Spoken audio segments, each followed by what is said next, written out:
was a quick intro. welcome in, welcome in everyone to the Evolve Review. I am the End of Days 33, and I am guest hosting tonight. We're here with the Invisible Man at Coquito. How are you doing today, sir? If my audio comes out good, thank you everybody, and hello everybody. I'm enjoying this episode. We have ups, downs, controversy, and the ferocious one returns. But other than that, I'm happy. All right. Hear these thoughts. How was your day? I'm doing all right, man. I'm losing in a 3 versus 1 handicap match against my allergies right now, but I'm gonna push through it. And we had a pretty good episode of Evolve, so I can't wait to talk about it. All right. We're waiting for Coach, and we have to give a special congratulations or pre-congratulations to CJ Yes. Wolfie and Terrell. They are getting married tomorrow, Yeah. so that's why they're not here today. They're prepping for that. And Yep. Cardi M, not sure if she's gonna appear tonight or not, but we shall I see. don't know. I'll send her a thing. She's either chilling or babysitting. But yeah, let's just. We love you, Cardi. Don't get mad at me. All right, All right. continue.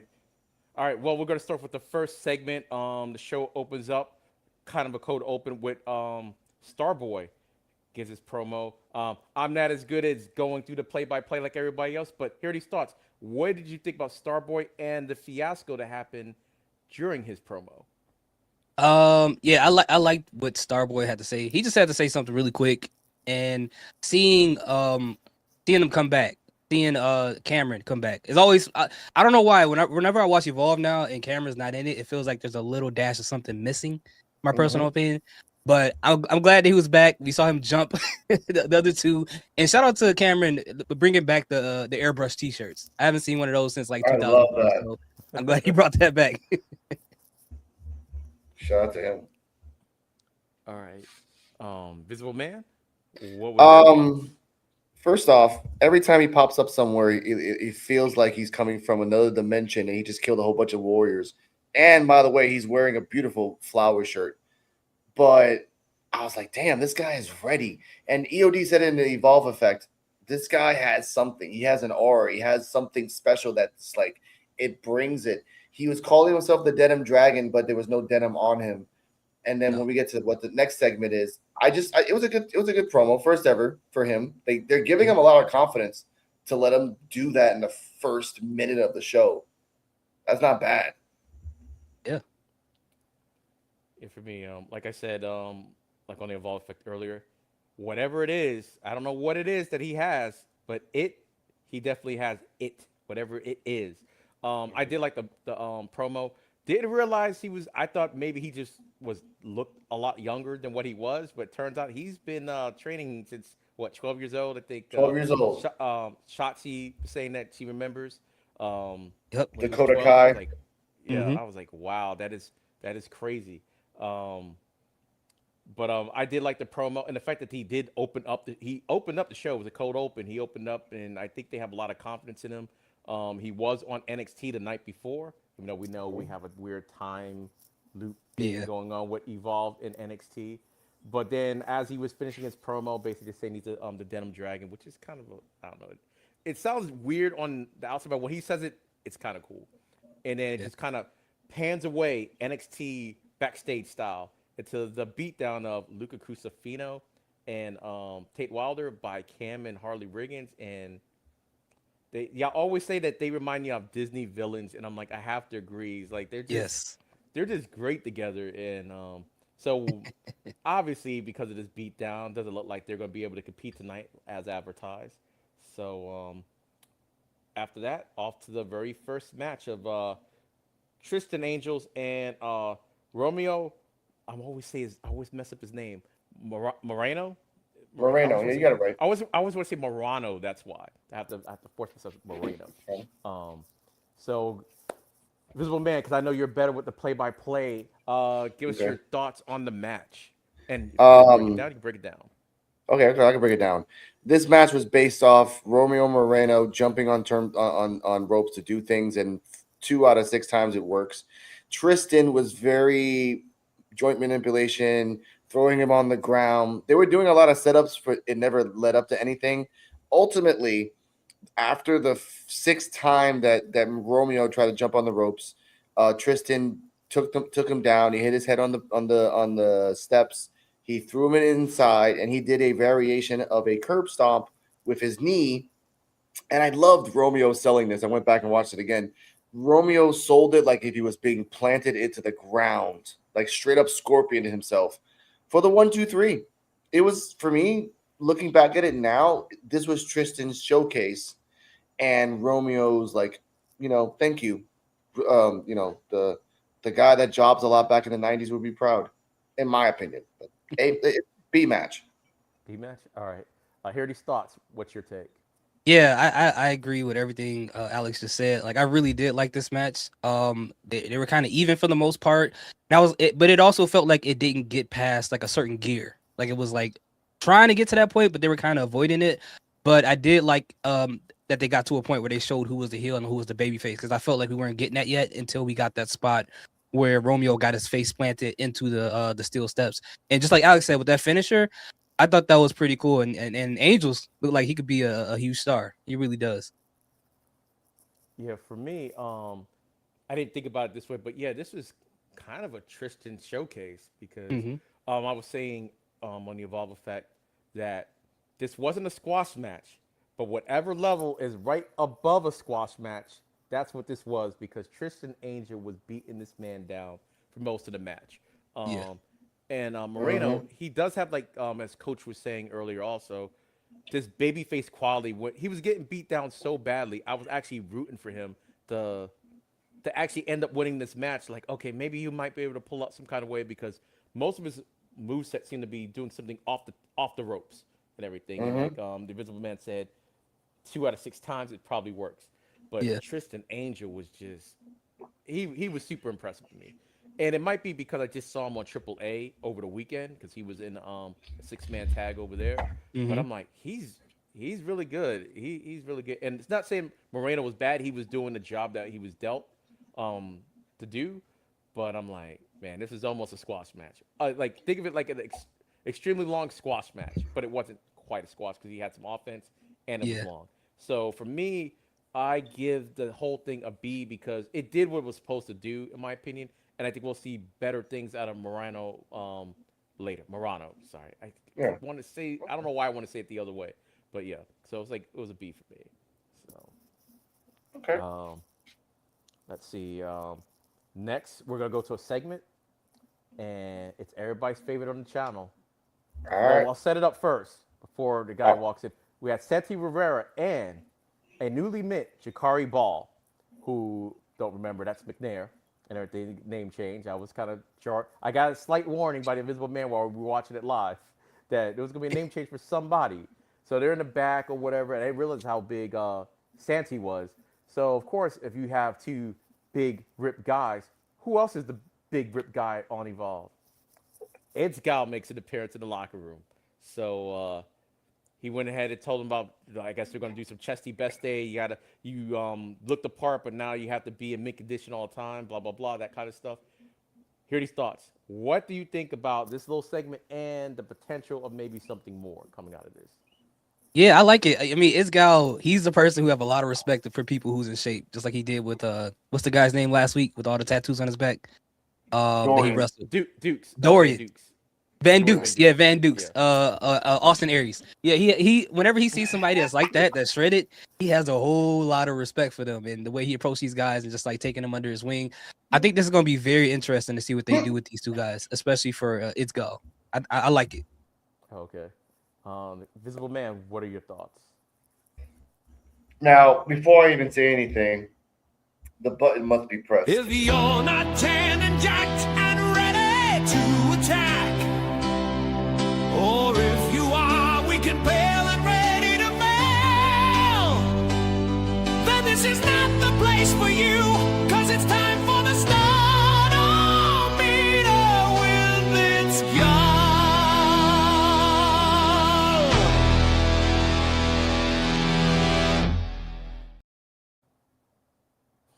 God, I love that song. Second, I felt that when he went, and I told this to EOD, this was like a shadow echo of him and Jamar Hampton. You felt it. You felt that lightning in a bottle that was perfect, and then he tried to do it again. And then I was telling EOD while I was watching it, I was having like Vietnam flashbacks of Jamar. And I'm like, God, I miss this motherfucker. But I like the concept of its goal, because thinking about it now, taking my time to breathe with it, he reminds me of a very muscular driven, like mentally muscular driven Bobby Heenan. Like, he sees product, he knows Oh, there's yeah. money in it, and he's gonna focus on that because he knows that he's not gonna do anything himself. He's just, we'll talk about that a little later. But for me, yeah, I love this thing. For me, it was awesome. Yeah, It's when you almost like just he's said that, like, oh, go oh, ahead. sorry, go ahead. It's almost like No, he go like ahead, looks at dude. himself like he's like a Greek god, and he only can hang out with Greek gods. And if you're not Yeah. on that level, he's gonna taunt you. And you're right about the reference to the brain. Like, he does kind of remind you of a shredded like Bobby Heenan that sees something in people and tries to, like, I guess, pull that out of them. Yeah. Yeah. Yeah, I was going to say until just now, I was thinking that it's Gal. He's Evolve's version of Danhausen. For whatever, like, he's been there from the beginning. He's still the what is he's the OG now, and then Yep. he's the OG, but he's only won one match, and he Yep. just kind of reminds me of Danhausen. Like, he could not even. To me, it's Gal so entertaining. He could never get in the ring, and I would still root for the guy. Yeah. That's how crazy it is. He's like that entertaining. You forget, it's like, wait, he's only won one match the entire time? And the Hmm. first match that he was in was more impromptu because Keanu Carver had to beat that ass real quick. He could have waited to he could have waited to the following week and just beat his ass like right then and there. But Nah. yeah, he's super entertaining. And when I watch this, anytime I watch anything like this, it does remind me of Jamar Hampton. Had to come out and do the son of a bitch handshake, Yep. and so, but his face just gets like how I get when I see Honeycomb and everything. He's like, anytime he sees muscular dudes and everything. So I liked. I was like, wait. So we never did get the tag team that we wanted. We got to see at least one glorious time with him and Jamar Hampton. One time. Hmm. Yeah, That's it. and but it looks like is he possibly gonna get an actual faction, not just a part of faction? We gotta wait and see about that. But I like the prospect of it, and basically Santi, to me, he just debuted last week. He seems like he just had a character change all of a sudden, because he was not like this in his promo last week, and that reminds me of something we'll talk about a little bit later in the show, how a difference a month or two can make with a character from just giving a promo when you first get into getting a character. So Yep. yeah, it was good. And here's something that loyal viewers of the Evolve Review podcast, y'all know certain people on the channel, not everybody, but certain people have a little feud, let's say, as we will, with Mr. Chuy Martinez. But this week, I was kind of shocked because, and I like to do this, I don't know why, because I always hear, we got to see Byron Saxton. I was like, Yeah. what is Byron Saxton? Then I was like, wait, why is Byron Saxton? I'm like, isn't this Chuy's job? Maybe he had the day off or whatever. It's happened before in Evolve where we had like replacement like real quick. So Byron Saxton gets in the ring, and he introduces all four of the new ID prospects. I'm gonna read their names. I'm just gonna go over their ID names. We got Gianna Capri. We got Sloane Jacobs, who's been there before. Like, she wrestled on Level Up a couple times. I remember that. We have Veronica Haven, and we have Anna Room. Anna Room's the anime girl, I think. Yeah, Yeah. but EOD, from Yeah. now on, every time we say on your rune, Anya. Okay.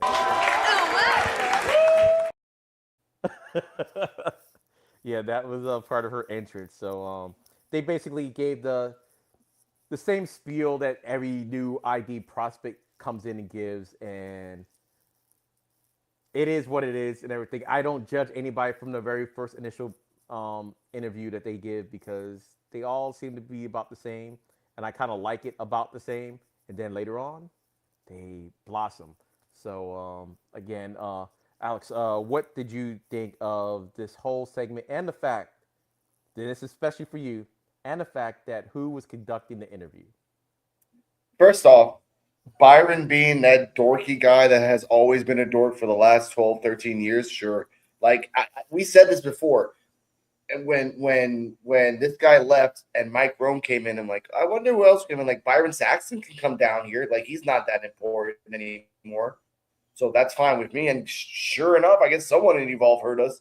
Like, hey, why don't we bring Byron Saxton down here? Because he is a good reporter and he is a good announcer. He knows what to do. He's heard and hanged out with everybody for years. So that's fine. That's fine. These 4 women. Ay, Dios Santo Maria, these 4 women. The John Carla woman. I forgot it's so hard to remember her name. Gianna. Capri. Yeah. Capri. I'll say Capri. Capri, or as I said this in the Evolve Effect, Carmella 2.2. Because the second she said the word sauce, everyone's like, sauce. I'm like, no. That's someone else's. Don't do that shit. It's not the same, but it's not the same. Don't do that. The second woman came in. Oh, I've been gone for 3 years, redemption. And I'm like, who the fuck are you? Oh, okay. Hey, welcome back. But who the fuck are you? Sorry. And again, I'm being unbiased here, ladies and gentlemen. The third person, Veronica Haven, I want to thank it. Now looking back at it now, it felt like an Emmy award speech. I want to thank this school. I want to thank this school. I also want to thank this school. And then because they gave me a chance in this school, I'm like, who are you, Veronica? Who are you? Because you gave a shout out to Pepsi, Coca-Cola, Nike, and everybody else, but you didn't what did you do? And then came Anya. And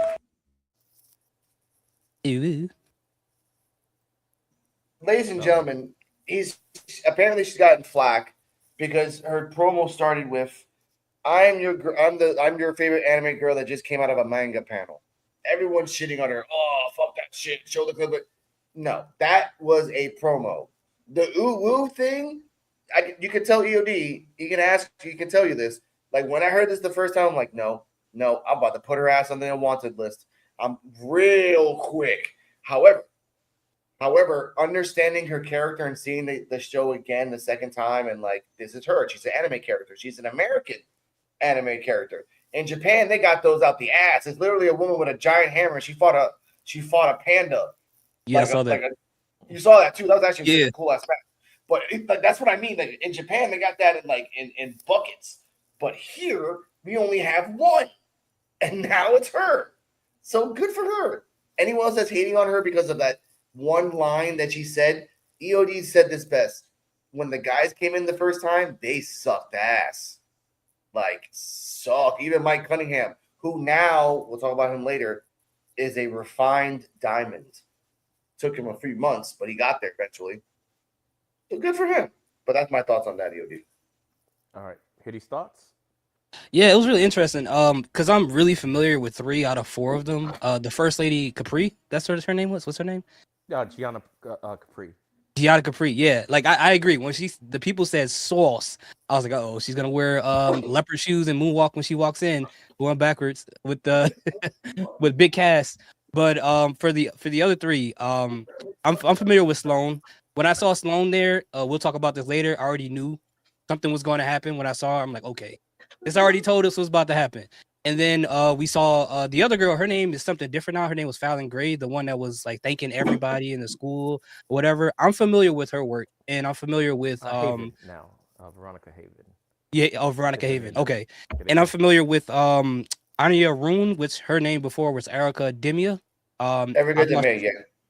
Yeah, I watched her a lot because I remember seeing her wrestle Lanny Luck in Dreamwave Wrestling in Chicago, LaSalle, I mean, and yeah, that's always been her character. She's always been like this anime person that always do these, even her own like videos and vignettes on her Instagram and stuff like that, where she just is an American anime person. I knew that she was going to be kind of an acquired taste, depending on what you expect out of certain wrestlers or whatever. But like you said, it's pretty unique for the American wrestling, especially for WWE, because there isn't really a character that represents anime there. Like we had the New Day at one point that represented that as far as the clothes they wore and the stuff they watched, but they never had a full-blown anime character that was involved in anything. So yeah, the whole thing was pretty interesting. They do have some refining to do, but as EOD said before, especially with Mike Cunningham, I think they'll get that refinement and they'll get a lot better than what we saw in that moment. EOD, one thing I want to say, we did actually have an anime character a long time ago. It was Io Sky 2018 NXT. And then she just disappeared. That was anime. Yeah. Other than that, we lost it. Yeah, we ain't got no one else. Oh, yeah, and Kairi Sane, too. I mean, we had a pirate princess. Like we Pirate were Princess, throwing yeah. shit out Yeah, there. that's close. Yeah, that's close. That's all I got there. Well, what I'll say about the promos and like I said before, it's not that they were bad, just that it seems like everybody. It's almost like a nerve thing. Like they have Mm-hmm. to. It's like their first time, and everybody that's come on and had to do that Yeah. 3-person or 4-person interview at one time, introducing people. It all came off the same exact way. The only And one Rue that was was different nervous. there You was could tell. with Starboard was a little bit different. His was like more like okay, his hit. But everybody else was like almost kind of like they're new and blah blah blah. And that's all it was. That's all we're saying. So we're pretty sure, like I said, Santee was the same way. And now this week he's got a whole nother character type of deal. So it's like, oh okay. So I'm like, he doesn't even sound like the same person from last week. So you know, that's all I got to say about. Oh, one other thing, I actually did meet Carmelo once at an NXT house show with Big Cass. So it was like when I didn't have any hair, I was bald back then. So Okay. What? yeah, Oh my wow. grandmother has a little autograph poster with them on it. So yeah, Mm. the SEW or SAWFT. You know, But anyway, can oh I go say ahead. something before- can I say Yeah, something- yeah, go yeah, ahead. thank you. With On Your Rune, I'm just thinking about this now. You have so many possibilities to go different directions. She can make giant scythes and scare the crap out of women. She can make Attack on Titan like things next to her. Like she can go every single like I know Jade and every other person does like anime stuff, but this Yeah. is a person who is an actual anime girl. She can Yeah. actually dress up at like the anime and make it look cool. Because again, you have a lifelike doll with its gall. You have a guy who's just so confused in himself that we don't even understand with Mike Cunningham. We have a crazy woman that we'll talk about her, but we'll talk about her later. But that has like great merch sense with cool shirts. Like everyone's different. Yeah. Everyone's evolving. We should always like honor that. Don't again. Mike Cunningham's promo was the shittiest thing ever, and we had to hear that. So stop on this.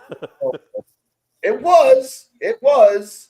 I mean, number 2 was Javier Bernal and the rock core thing. I'm like, oh god, dude, no, that was the choice that Oh maybe yeah. that was the reason. I don't know, but that's not the Big reason. body That Javi. yeah, the big no, he was. I I know feel when he went to Core. Yeah, I remember. I I remember that Mhm. wish transition. I wish he was still here so him and Luca can be a group. Then you get a country guy. So you get a country guy, a rave guy, and an emo guy in a group, and you call them the 3-man beats or the 3-man band part 2. Either way, doesn't matter. Doesn't matter, man. Three-man DJs. I don't know, but EOD back to you. All right. Um, let me see. Before we get out of here, oh yeah, I forgot about this. PJ Vasa interrupted Mhm. that Yeah. whole thing at the very end, and basically he said PJ Vasa stuff and everything, and how she was gonna somebody's gonna get that issue because she's gonna be one coming out last. Reminding everybody that she did win the Fatal 5-Way last week, Fatal 4-Way Mm-hmm. that got upgraded to Fatal 5-Way. So Mm-hmm. she will be the last entrant, and the winner of the Fatal of these 4 ID people, the winner of that will be in the Gauntlet match. So this is all Mm-hmm. 4 of them be in the qualifiers. Don't know if we said that. But next, another segment. We have your foreman, not your general manager, your foreman, Timmy Thatcher. And I thought the funniest thing is when he had the uh, the case or whatever, and he had the toilet paper, just looking at like he's about to go to the porta potty. He's like, I know you're the foreman, but you're not really building an actual building. There's no porta No. potties out. You can go to the restroom, and if they don't, maybe the facilities, maybe they don't have toilet paper in there. I don't know. It's a TV budget, so who knows? But I do like the Timothy Thatcher segments, and basically just going over the list of stuff that was happening about Kate Wilder, Crucifino being hurt, and he could suspend Cam and Riggins, but he's not going to do that. So as soon as they get medically cleared, he's going to have they're going to continue that match because he figures that Wilder and Crucifino wouldn't want him to be suspended. They want to get their lick back basically. And he started talking about the women's gauntlet match and the fact that the title against Kendall Gray and Tyra May Steele was a really good match. And Tyra almost had it. He says, now that he's thinking about it, she deserves to be in the gauntlet match. So, hey, we're changing the rules all the time now in Evolve. So, Tyra May Steele is officially in the gauntlet. So, do you think that makes it 7 people? No. No, he's like, he didn't just add that little silhouette. He didn't add her to that silhouette. He added her to the match. That silhouette's still there, and so now it's going to be about 8 people in the match, and Yeah. he's going to make a phone call. We don't know who it's going to be yet. We have theories who's going to be that 8th member. So we're not getting 2 qualifier matches like they said last week. We're only going to get the 1. No. So there you go with that. What did y'all think about this whole Timothy Thatcher and the Foreman thing? We'll start with Harry's thoughts. Or we'll start Go for his thoughts. Okay. Woo. Finally, the allergy medicine is working. So, with the whole Timothy Thatcher thing, I love him as the foreman. Like, he sets up the matches we want to see. Because when he was talking, I was like, come on, add her to the match. Add her to the match. He's like, we're just going to add her to the match. He's listening to me. We don't get this on the main roster. They don't listen to us on the main roster. So Never. someone to hear the fans, finally, I love it. I love the fact that he's like all disorganized and has like paper all over the place. He's like flipping things over and looking through toilet paper. Then there's just like balled up white printing over here, and the whole foreman gimmick with the helmet just sitting there. Like I absolutely love Timothy Thatcher, and him being added to Evolve was probably one of the best choices they made in recent memory, in my personal opinion. But adding Tyra May Still to this match makes this match even better. Makes it way. We're gonna get like a crazy like all next week, and I can't wait to watch it. I'm excited about this. Okay, yeah, me too. Invisible Man. Okay.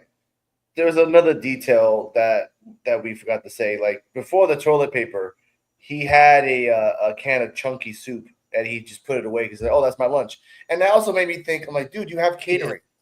Why do you need a chunky soup? You have like you could just walk outside and like you get way more money than them. Hey, can I get like a special meal or something? No. So and then he remembers, oh, I have toilet paper, so I can use that for later after I have my chunky soup. But other than that, this this must have been post or something because this makes me feel that, and I said this to Dose Evil on the Wrestling Soup and Friendos Network, on Spotify, Apple, and anywhere you can find your audio platforms. Free plug. That this feels that that EOD said this. The Chantal match must have happened. She got hurt, so they've retconned everything. Every week they're like, okay, we're gonna do this stipulation. Then next week, okay, we're gonna do this stipulation. Today, this segment is basically based on Thatcher's like, okay, I'm gonna bring in Tyra May Steele because I feel like it. Okay, that's a cool. Again, that was a great addition. A monster in the ring. Oh, also, I'm gonna call somebody for the 8th person. What? Okay. It's like if, and I thought about this right now. It's like if Thatcher won a contest to be the mayor for like 10 minutes, and you could be the mayor for 10 minutes and you could sit down and you can make rules.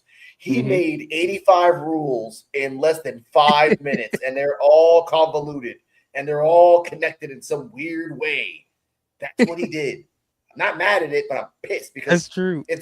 It's not their fault, Chantal. Like it must have been because of Chantal. Again, why would you show her in the VIP section, but then she's not in this qualifier match? She should be in this gauntlet match. At least her. Yeah. That's all I gotta say about that. And also, you know what's weird? Yeah, go on. You know what's kind of interesting about that? Because you're absolutely right about that. But in a weird way, it kind of fits in his fish out of water as the foreman type character. Like it's like he just got hired off the street, and then they're like, "Here, you're the new manager.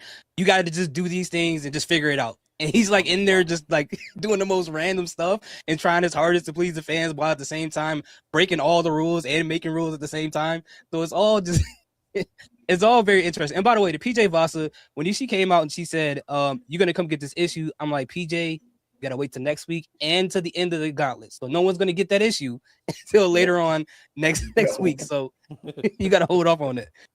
Love the new shirt though. And concerning the new shirt, I love that every week she's coming out with new merch. Like that's the smart thing to do. Like just come out with new merch. But I want to say this about Cam Hendricks and Harley Riggins. Thatcher said this: I'm getting tired that they keep attacking people backstage. Is it out of jealousy or is it out of fear? And that comes out later for another segment that it actually connects. It's called storytelling. Why can't Raw and SmackDown do that right? I don't know. I don't know. Back to you. Well, speaking of merch and everything, I will be getting a Vanity Project t-shirt. But anyway. Oh, yeah, I will too. I will be getting a Vanity Project t-shirt. Anyway. All right. So now we actually have the match, the Fatal 4-Way between Sloane Jacobs, Gianna Capri, Veronica Haven, and Anya Rune. I was just gonna call it anime because that's what she goes by, and it's easier for Yeah. me to remember anime girl. So, all right, Visible Man, you can take it away. Okay, this based on Rune and Veronica were baby faces, and Sloane and Capri were heels. Highlights. Uh, Rune does a lot of like arm manipulation to like slam, so I do like that. Veronica Haven was the Santi Rivera of this match. She was just there. She was just there. Good for her, but Yes. bad for her at the same time. Sloane Jacobs, and I said this on the Evolve effect. She did this weird turnbuckle thing that she was on the turnbuckle. She wrapped her legs around, I think it was Anya, and then instead of doing a Rana, she just ducked her head into the second turnbuckle and then headbutted Anya's head into the third turnbuckle. I'm like, that's actually like a weird, like who someone used to do that where they would put their legs in between your heads and then slam you into the turnbuckle a couple times, and at the end just like do a weird Figure that out too. Ruby. It's the Ruby girl Rose. named Ruby. Yeah, Ruby Rose. She did that. So it's like a reverse of that. So that's pretty cool. Capri can do axe kicks. I do like that. It's really nice that she did some beautiful axe kicks.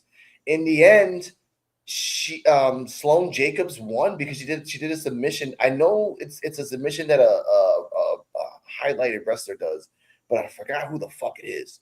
But it's kind of like a purple crossface, sort of like a weird submission in a weird sense. I don't. Daniel Bryan used to do that too, and I think not Osprey. Who's that freaking technical guy that crosses his arms? Freaking, he's like one of the best technical wrestlers in the world. It's not Osprey, it's another white guy. Saber. Zack Sabre Jr. Saber, yeah, Saber, yeah. Something like that. Saber does that move too. But other than that, it was a B- match for me. It was okay. Rune did the same thing that CJ Valor did last week. I'm gonna wear the most brightest colors, so you're gonna look at my ass. I mean, respectfully, but it was green and red. I'm like, Jesus. But good for her. That's all I gotta say. Veronica Haven, do better.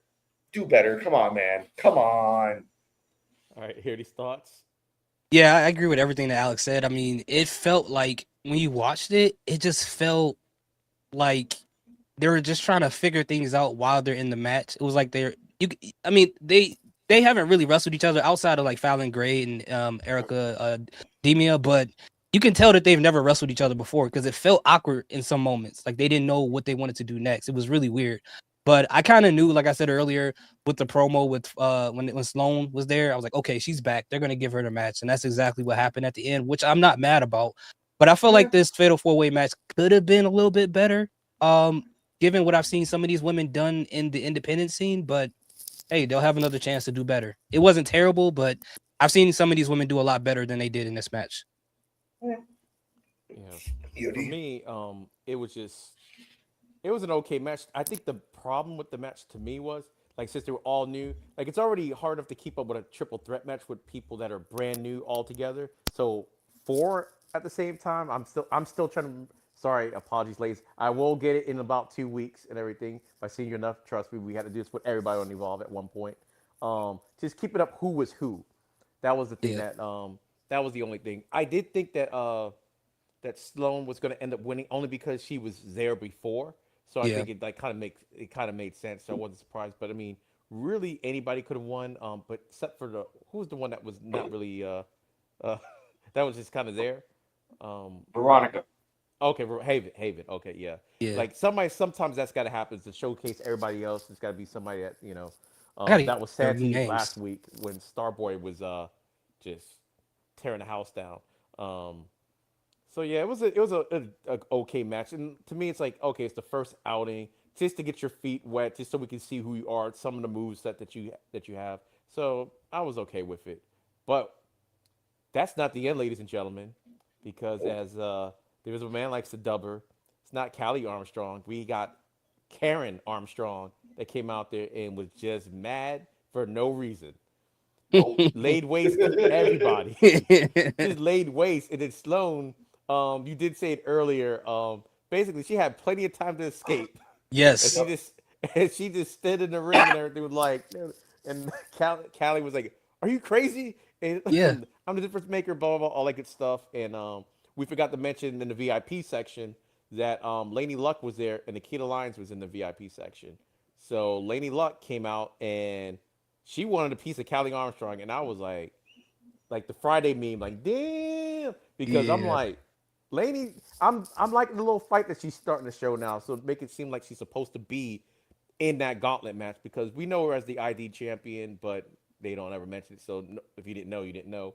So like, yeah, she belongs. She's just not another person because they couldn't find anybody. It's like, no, she's up there with them, and the fact she went after Callie to me was great. So we'll go back to the Visible Man. What did you think about Karen Armstrong laying just complete mayhem to the ring? It was awesome, first off, because she came in there, threw Rune out, threw the other one out, and Capri was outside, and I watched it again. She was about to go inside. She's like, "Nope, I'm not getting inside this shit," because like I don't know this bitch. My But girl. then the fact that yes, Sloan was in the middle of the ring, and it seemed like she was just frozen in fear because Karen Armstrong, shout out to Callie, but Karen Armstrong popped out here and threw the crap out of everybody. And then Sloan's like, she put her hand out like friend, and like a velociraptor, like, bitch, I'm gonna eat you. Why are you putting your hand out? You're just stupid. And he just beat the shit out of her. But then the fact that on Twitter, after she attacked Laney Luck, and Laney Luck is in the corner looking up at Karen, and Karen's like, yeah, you stay down there. I'm the difference maker. On Twitter, she's like, I wasn't scared. I got knocked out for a second. No, Laney Luck. You got You were knocked scared. out for 20 seconds and you became her bitch. Okay, Oh. let's call it apple and apple. That's how it is. All right. But that's all I gotta say about it. Like, I love Karen Armstrong. She's the best fucking Armstrong. I love Callie Armstrong, the whole like perseverance shit. But when Callie becomes Karen, it's just magical. She don't give a fuck about anybody. I love Yeah. that. All right, hear these thoughts. Yeah, I agree. I like Karen Armstrong, Callie Armstrong. I mean, she's kind of 1A and 1B as far as my favorite Armstrongs, Dexter Stretch Armstrong, but she's moving up a little bit more as time goes on. But you're right. Lady Luck cannot lie about that. If you get knocked down and forget that your legs work, you are scared. That's just what it is. She didn't even try to stand up. And Sloan staying inside the ring, I was like, Sloan, please, for the love of God, you just got here. You got a gauntlet match to be at next week. We don't want to see you get replaced again. We don't need another black figure for them to have to replace for next week. But I did like the fact that Lady Luck did get involved. And I thought it was funny and kind of messed up that Nikita Lyons was trying to like talk to the camera and they kept cutting back to the ring, back to Nikita, to the ring. I'm like, put the camera on Nikita, let her talk. We already know what's going on in the ring. But overall, the whole thing was pretty interesting. Again, it just adds more like fuel to the fire for next week's gauntlet match. And it's going to be very interesting to see how that turns out. Also, fun fact, there was a fan pointed at Nikita, so the hair kept on moving. So every time she was talking and she would move her head to the left, she would have to adjust her hair. She's like, yeah. You forgot about that, didn't you, bitch? Like, I get it. And by the way, there is no touching grass today. The video that she did was just her. And ladies, that it's becoming viral again. Nikita claps her cheeks for Evolve. I'm like, no, you know what? Yeah, I'm like, you know what? I'm not going to get that clip. I respect Nikita Lyons too much to even put that, even for our channel. D-Walk would pop out of nowhere. Like, hey, guys, what's going on? We're talking about Nikita. Nope, we're not doing that. We're not doing that. Shout out to D-Walk. But back to you, UD. All right, yeah. Next segment, we got another segment. It was segment heavy tonight. They're doing a little bit more segments on Evolve. So now we're with Mike Cunningham being trained by Lindsay Dorado in a gym. Don't know if it was the Performance Center or not because the way the door was, I don't know. It could have been. They like to do angles of the Performance Center we've never seen before to make it look like it's a different place. So it could have been Performance Center. While they're over there finishing up the training, Lindsay Dorado was talking to him. Mike Cunningham wants to know how he did the pin that he did on him last week. And he said, look, I can't show you all my tricks, all my secrets. While in the background, you have Itzgal, Santi, and Ball just grunting away, lifting weights. Like, if you ever go to the gyms, like, they're just out. My only gripe was the fact that, why weren't they at the mirror? They were over by you had the ring, you had the chairs, and they were right behind the chairs, lifting weights, looking at the ring. I'm like, okay, I get the camera. It is a 2B budget, so I get it. Yeah. But basically, well, actually, guys, what do y'all think about the segment before we get like real into it? Y'all can get into it if you want. Hear these thoughts. What do you think about this whole segment and the potential of Cunningham in its goal? I like it, man. I like what's going on here, especially Cunningham trying to. It's hard. I don't know if I'm stereotyping Mike Cunningham, but I feel like everything he does in the back of my mind is like this has got to be a heel tactic. Like I feel like there's some evil tactic like behind him trying to learn Lindsay Dorado's pin. I'm like there's got to be an evil tactic behind that's going on there. I just can't take it away from my mind. But the communication that he had between him and It's Gal's what do you call them? His stud buddies? What did you call them? The studs. The studs. Yeah. And his studs, I thought it was very, very interesting. It was funny that they switched it over to the other two guys as opposed to Isgal being involved. But it just, in that moment, it just made me think of a whole lot of things. Like, is Mike Cunningham going to turn on Lindsay Dorado? Can Mike Cunningham possibly take the stud buddies away from Isgal at some point in the future? Where's all this going to go? So I like that there's so many different avenues that can go with this. And I'm very interested to see what happens. I love Mike. I love Isgal. And I think and Evolve does great jobs with stories. So I'm looking forward to this. All right, Invisible Man. Okay.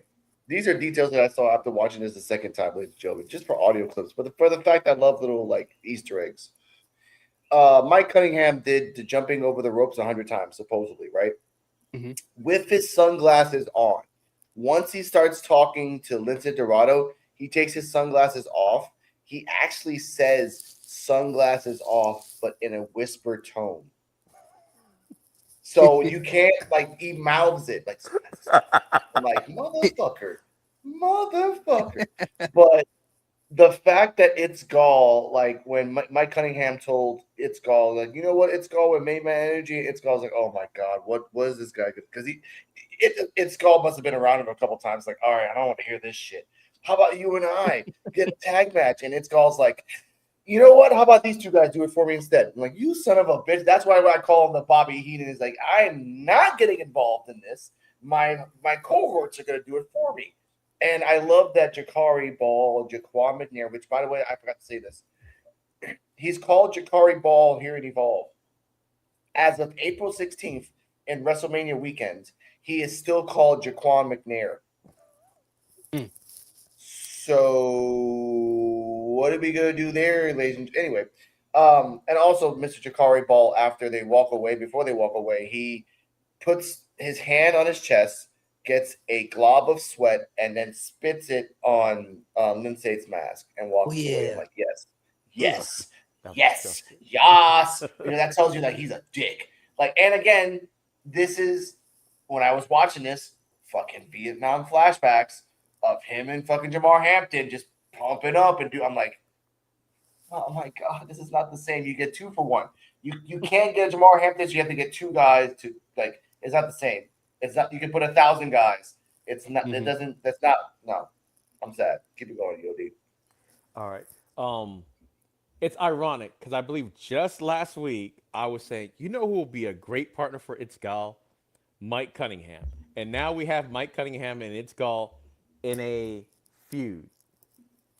I say that because I think this speculation. Mm-hmm. This might become an undisputed era moment. Remember with Roderick Strong, they kept beating this man up, and eventually ended up teaming up with Undisputed Era. Mike Cunningham, you're not fooling me. You're a heel. You're doing some. That's a good point. Some weird tactics with Lindsay, trying to get all his moves, trying to butter him up, trying to kill his moves, and maybe you're gonna end up turning on him eventually. So I still get the vibe. Coach doesn't see it that way. He sees him just straight as a face, but we both like him the same way. But I think he's still a heel, and I think once his thing is over with It's Gal, when he finally gets his hand on It's Gal, because that's probably what's going to end up happening eventually. Maybe he becomes the 4th member of the group. I don't know. Maybe. Also, I got to bring that up. Shout out to Coach when we did the Evolve effect. I don't know why you guys keep saying he's like, he's a good guy. You can see it here. He was totally nice, and It's Gal was being like. I was like, oh my god, Coach, I love you because you know you're bullshitting, and it's the kayfabe that lasts forever. But I want to say this though. Also, I didn't say this as well. Evolve is a sneaky bitch because while this is happening and they're saying we're gonna like, okay, how about you and me? Sorry, I got motorcycles outside. How about you and me fight you two guys next week. And while they say this, the graphic slides in the bottom right. Next week, da da da da. I'm like, motherfucker, you didn't like the segment hasn't finished yet. Let the segment finish and then Let it promote the breathe match. like wine. So that, I want to say good about that. I'm happy. They probably did have He's a time. genius. I mean, yeah.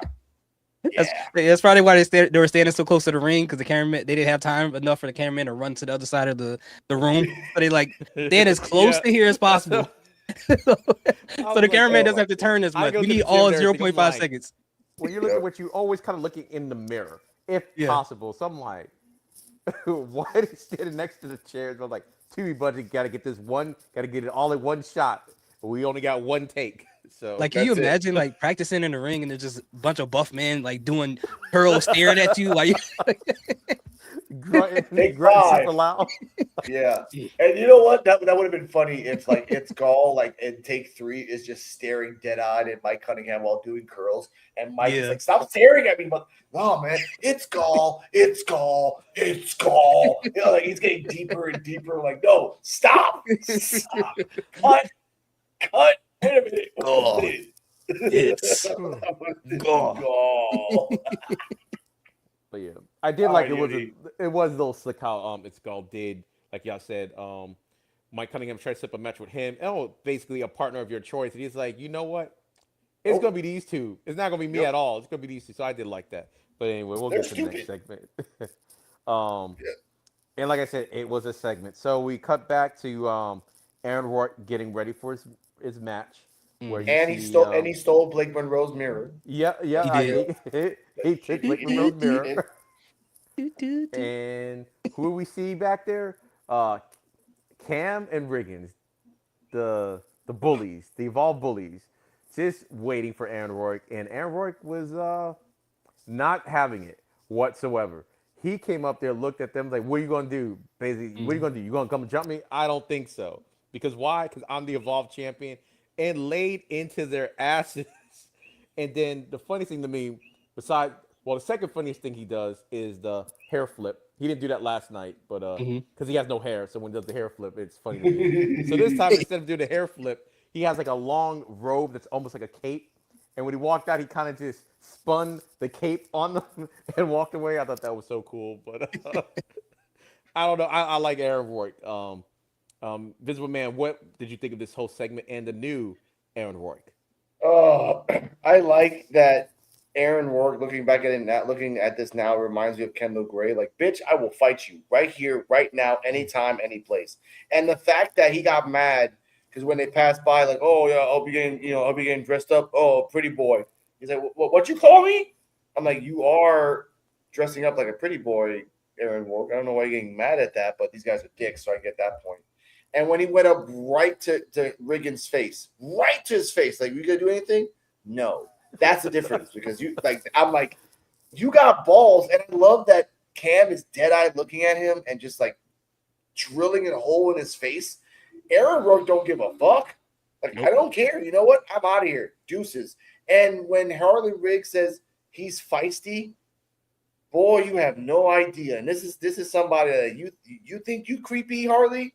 Yeah, this is Thanos. Sit your ass down. So that's all I got to say about that. Great segment, though. Like, I love that this is the champion. That he ain't scared of not a damn body.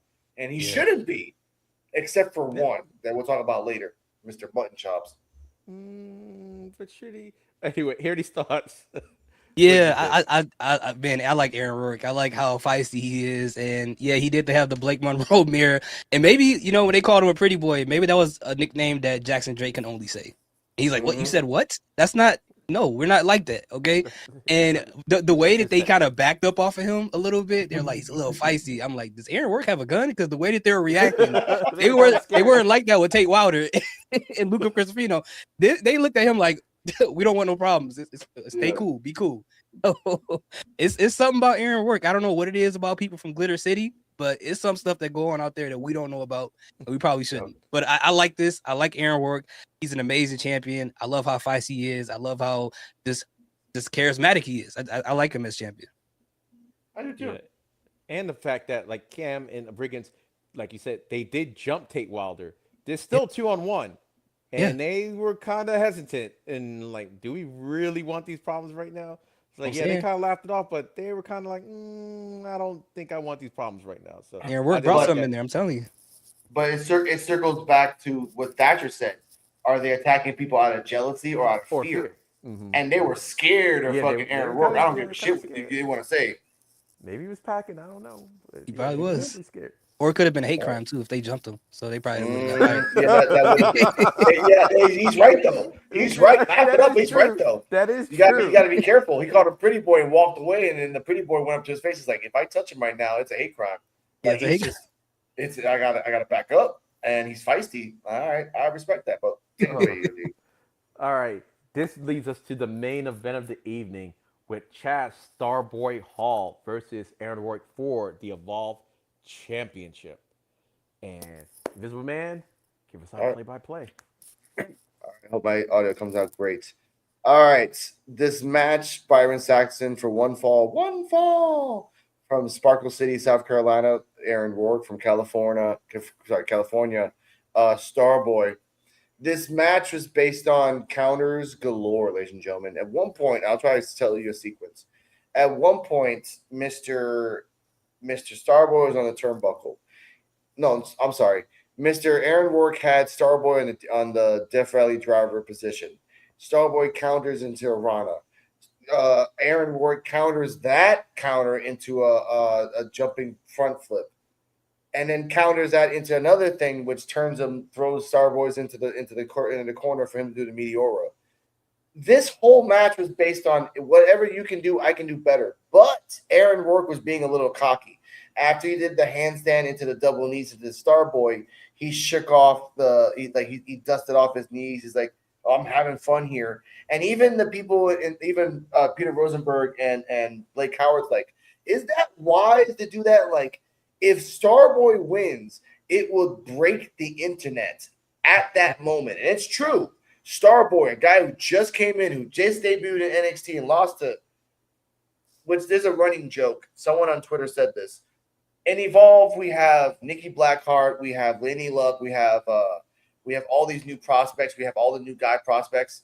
In NXT, oh yeah, Stacks and Birthright's gonna save the business forever. No, they're not.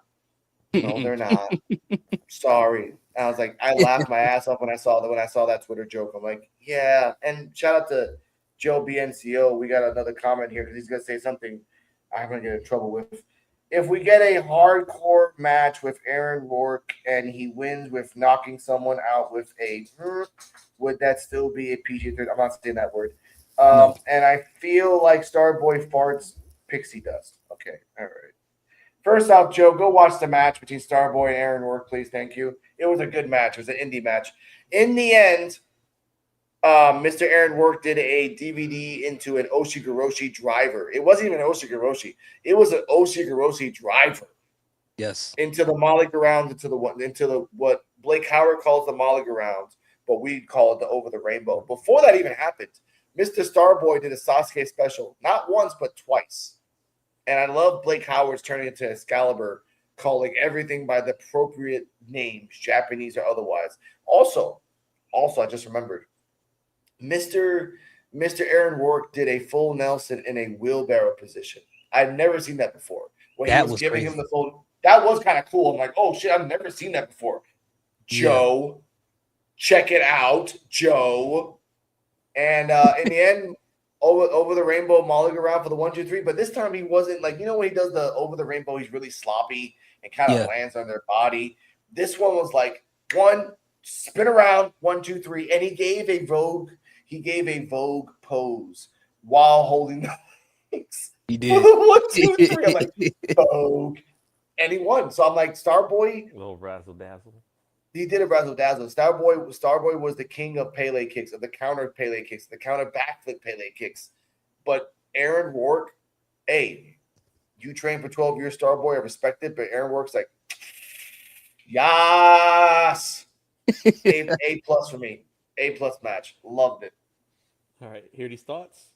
Yeah, man. I thought this was a fantastic. I love the fact that even though, with Jackson Drake, we didn't get a single bad match with him as champion. All his matches were pretty much excellent. And now that Yep. Aaron Rourke has a championship, he's starting off on the right. I mean, Aaron Rourke, like if you didn't see him in the ring, if you just look at his figure, and I'm not body shaming, he is deceptively good in the ring. He is really, you wouldn't think that he would be as, like, I guess, athletic as he is in the ring. And I thought the whole match was amazing. I was excited about this match like all day because I know a Starboy and I knew Aaron Rourke. He just never lets us down in the ring. But as you said, the wheelbarrow Nelson, that was crazy. I couldn't believe Aaron Rourke pulled that off. That was shocking to me. And Over the Rainbow was really clean this time with the Vogue pose.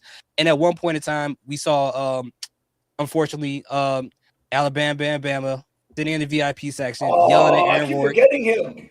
Yeah, he's like God. you ain't nothing. He's just like yelling at him, and then Cappuccino Jones comes out of nowhere and just snakes him out of nowhere. and they just disappear to the left out of nowhere. Oh my God! That part was so amazing.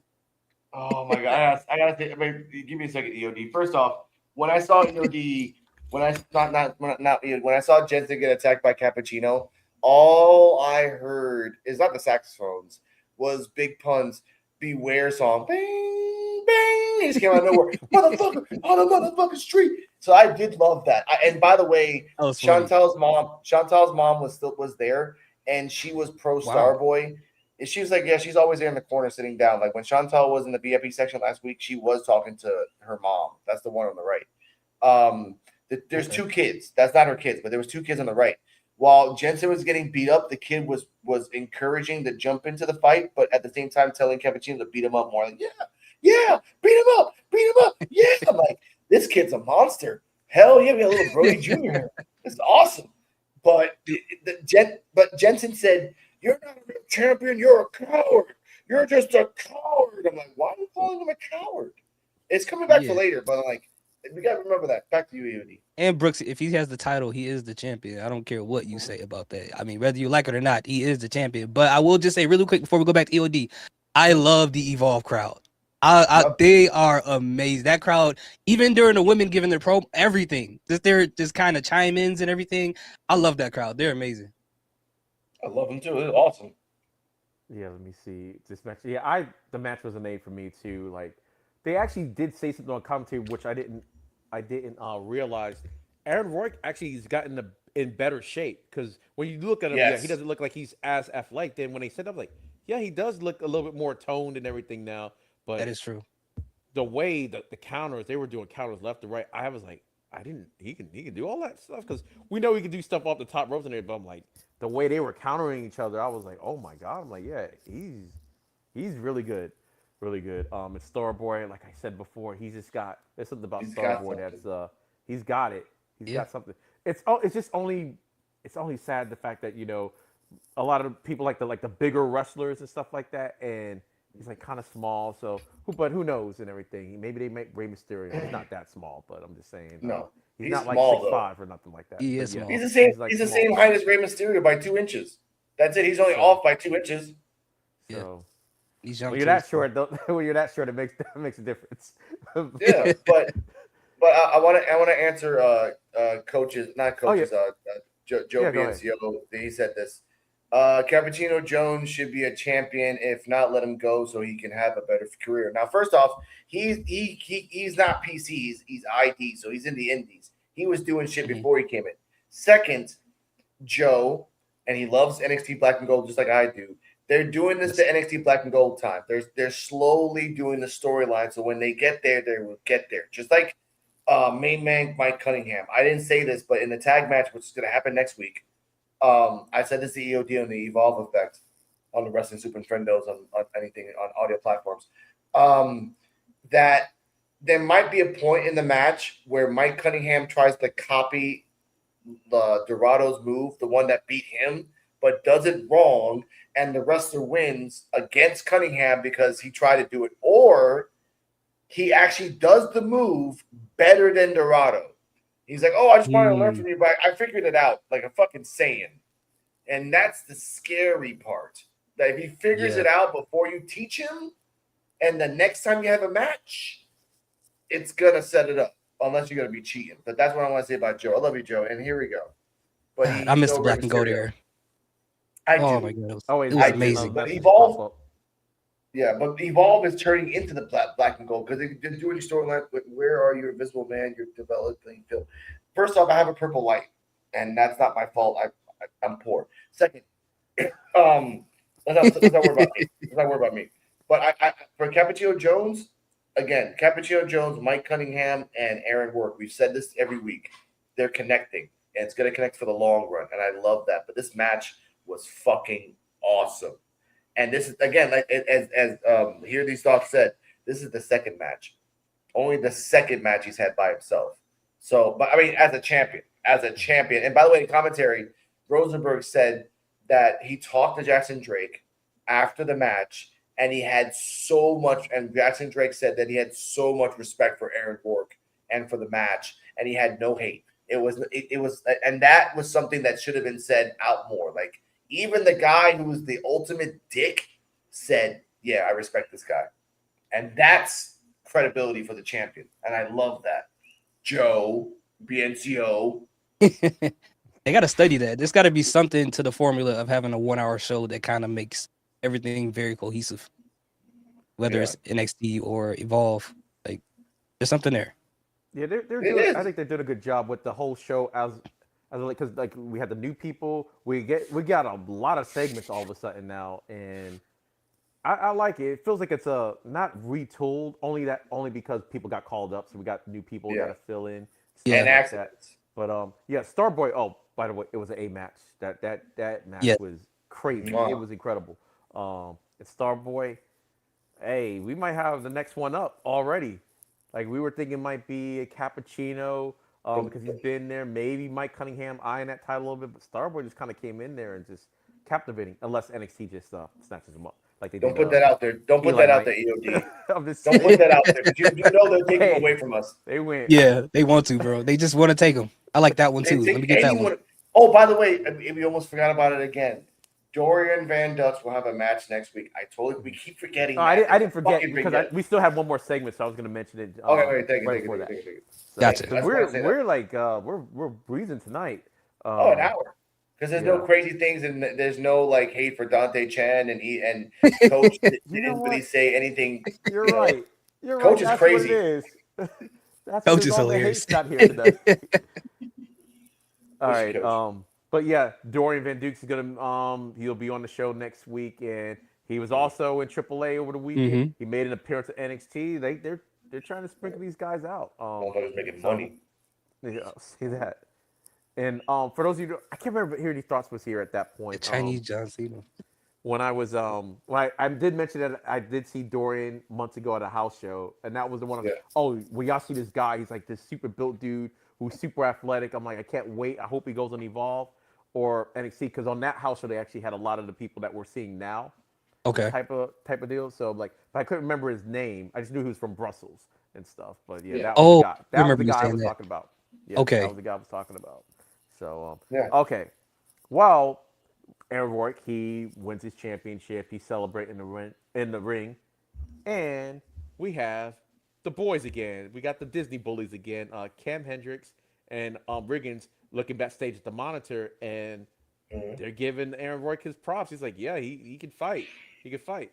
But then someone else showed up.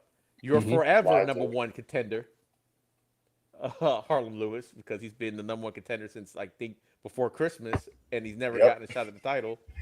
And he's told him, he's like, basically, what do you say? Like, basically, like he's still ducking me. He said, yeah, he's still ducking me because like another championship opportunity went out that he's not involved in, and this is starting to become a running joke. And Coach said it on the Evolve Effect, and I kind of agree with him. I kind of hope Harlem Lewis never gets the championship match, just because it'll be so funny, because he's always like kind of number one contender. He's so close to it, and he earns the shot to become the champ, to have a championship match. But for whatever reason, everybody always leapfrogs him. I think that would be kind of funny. Like every time this happens, he never actually gets his match. Not like we said, we're not hating on Harlem Lewis, but it's like now we're thinking about, it's like, yeah, this is extremely for Evolve for you not to get your championship opportunity. And I told them it reminded me of the Cedric Alexander 205 Live days, when every time Cedric Alexander became number one contender.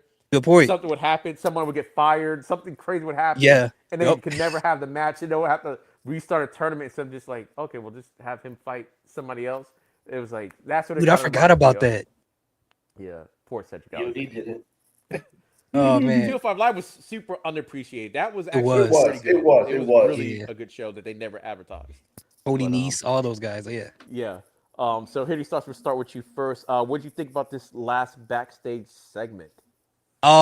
Again, there's something about Aaron Work that spooked the both of those guys. I mean, they didn't even try to come out. Normally they come out and talk stuff, but they didn't even come out to the ring. They stayed behind the TV screen to make sure they were nowhere in the vicinity of Aaron Work where he could physically harm them.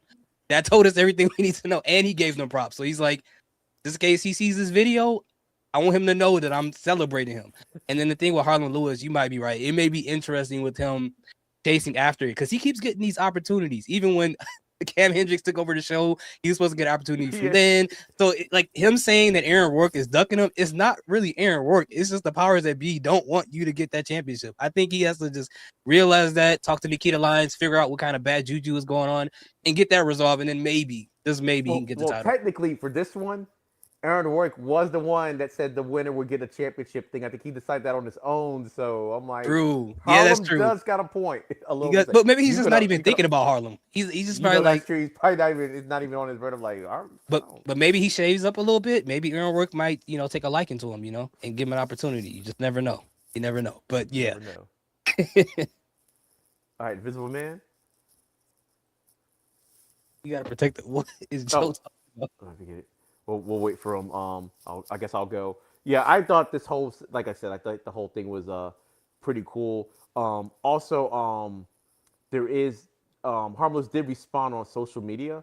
Yeah. He's gone. Okay, he'll be back. And it seemed like his social media posts are better than what he's doing on Evolve.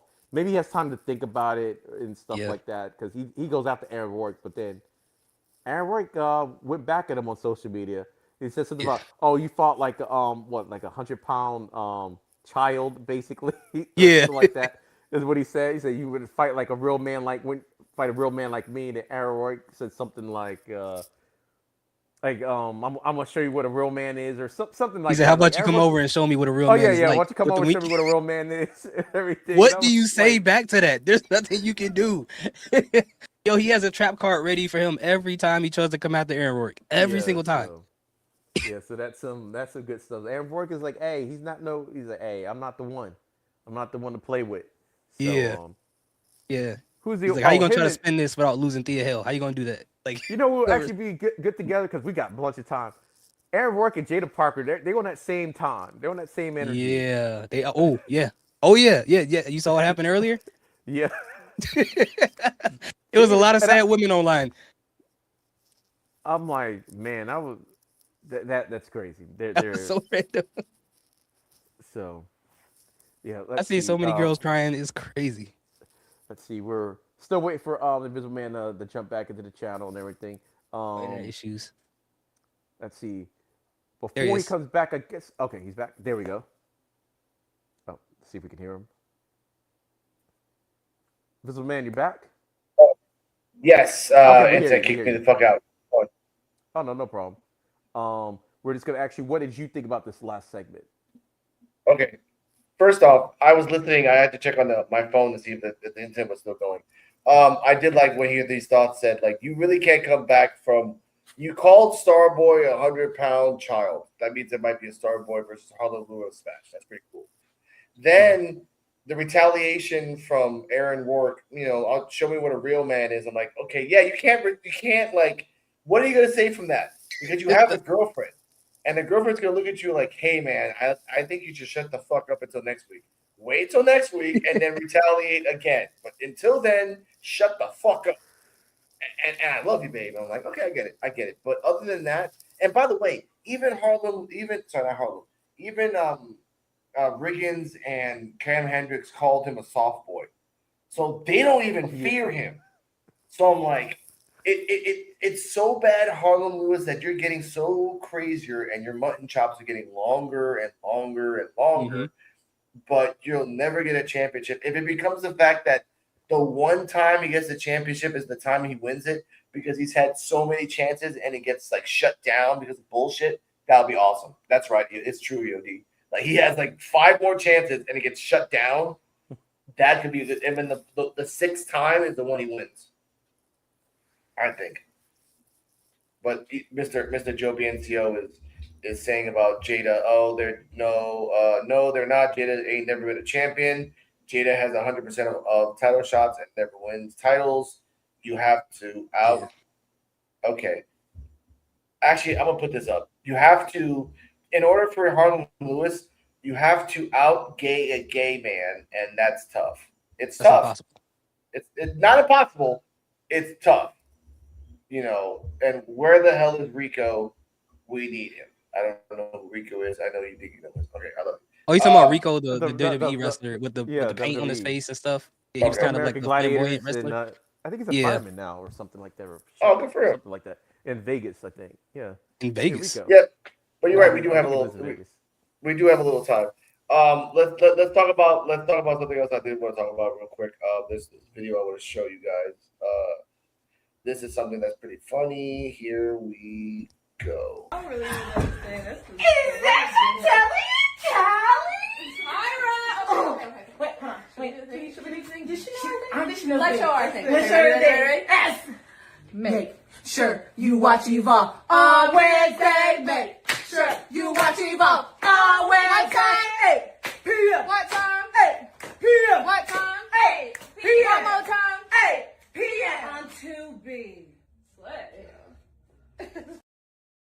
Yeah. Yeah, I saw that. Yeah, I'm glad that they're advertising. Like, a lot of the members of Evolve are really stressing to people to go watch it on Tubi. Yes. We got Blake Howard. I was about to say Blake, but bro, he's still doing a Tubi teaser without Yes. Stone and everything. I did like that. So that's good. That's good. I like the fact that they're taking the initiative in doing that. I like that.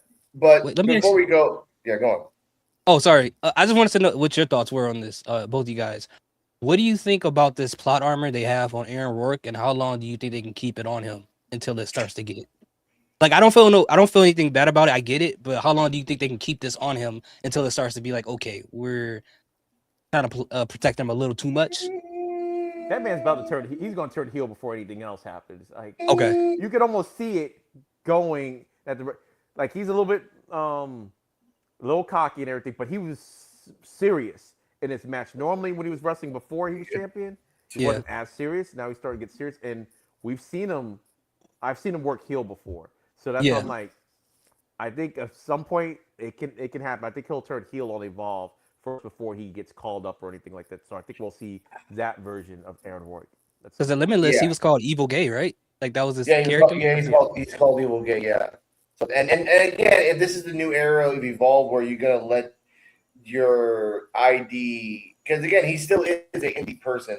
Let your indie person out and be Evil Gay. That's cool. But my answer to hear these thoughts question is that I think we're gonna keep the belt on him to at least the next succession, or if he gets too hot and he wants to be sent to NXT, again, you can send him to NXT. Like, he can do some stuff there. Like, not go after the main title right now, but his character can work his way up to the North American, and then after the North American, go to NXT for like a year or two.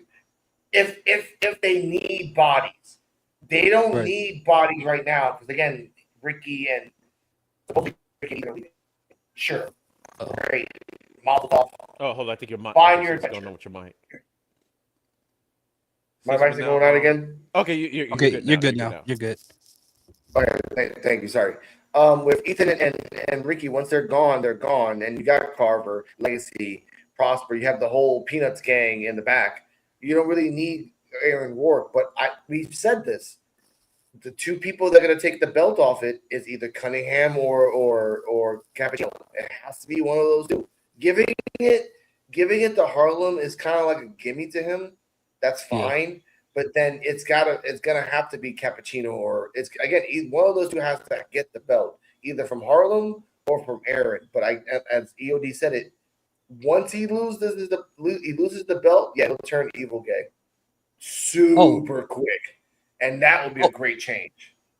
Oh my bad. I meant like the plot armor around the where like you got a Harlan Lewis who would normally just rush out to the ring and fight him, or Cam Hendricks and like they're not even trying to attack him. It's like no one is trying to attack him like they normally do with other people. Yeah. For him, it seems like they kind of like we're not gonna go that route with this guy. Okay. You can look at it from that, or you can look at it from that perspective, as Joe Biancio is saying in the comments, or you can look at it from the perspective of like Kendall Gray. When she came out in the beginning, people were like talking shit about her, but they didn't attack her on spot. They kind of like mean dogged her, and then after a while they attacked her.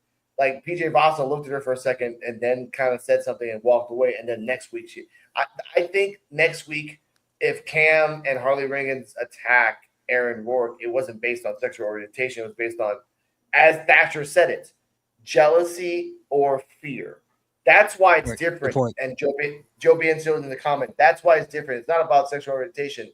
It's about someone actually writing a story. And if you listen to every single thing someone says, it actually makes sense. When I heard it the second time, I'm like, wow, it's true. Harley Riggins and Ken Hendricks are just beating people out of fear because they realize that Tate Wilder, once he's healed completely, can physically beat them. And they're big guys. That's a massive insecurity. And they won't do that at NXT and VAR and SmackDown because they got another fucking either way. That's all I gotta say about that. Okay, that's a good point. I just wanted to pick your brain.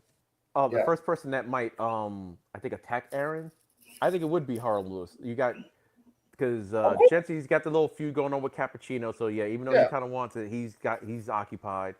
Cam and Riggins, for all their bluster, they're afraid of Aaron Rourke, and then they got their own problems going on with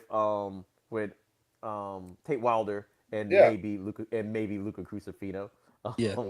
So Harlan eventually he's not even mad. He'll just say something. He's like super passive aggressive with how he's not getting the shot. Yay! So eventually he's gonna lose it and everything and just go after the man. Coach is in the building. Hey everybody, my deepest. It's okay. Coach, pop in, pop out. Coach, pop in, pop out. Pop in. You got. My deepest apologies, guys. I was ready. I was awake, and then the next thing I knew, I woke up and it's 4:15. So my deepest apologies. I'm so sorry. It's okay. Coach is on the other side of the pond. So yes. Pop back in and pop back out again. You gotta go. Oh, my bad. I'll be right. Go on. Go on. Yeah, we got. I knew it was like it's too early to end this show. It's only like an hour 17. That's kind of weird for us. It's like baby. Yeah, I just want to throw something random in here.